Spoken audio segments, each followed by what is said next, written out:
Nery Naig Miranda lumantad na sa publiko, malinaw talagang naaresto ito sa kasong syndicate estafa at big time ang mga kliyente nito. Isang malaking kumpirmado na natimbog ang aktres businessman na si Nery Naig Miranda, ang asawa ng rockstar na si Chito Miranda.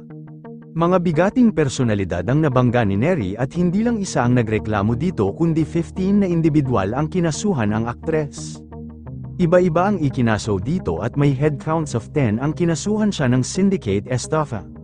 May isa siyang kaso na umuugnay sa property at may bail ng 1,700,000 at ang ongoing na kaso pa nito ang syndicate estafa na walang bail at ito ay lifetime imprisonment.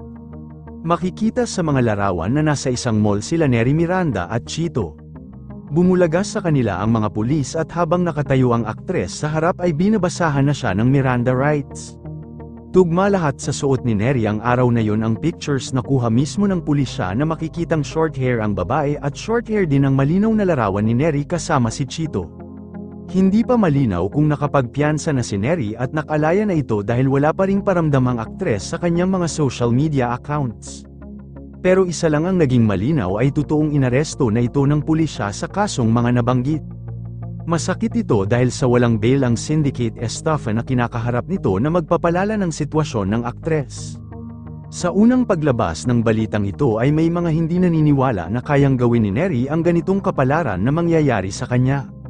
Dahil kilala raw nila ang aktres na mabait at matulungin at puro lang pagtatanim ng gulay ang ginagawa nito. Pero sa kagustuhan na mapalawak ang negosyo ay may mga nalabag itong batas na hindi dapat ginagawa, kaya napabilang siya sa top most wanted person na nahuli nito kamakailan sa taas ng bounty nito sa ulo.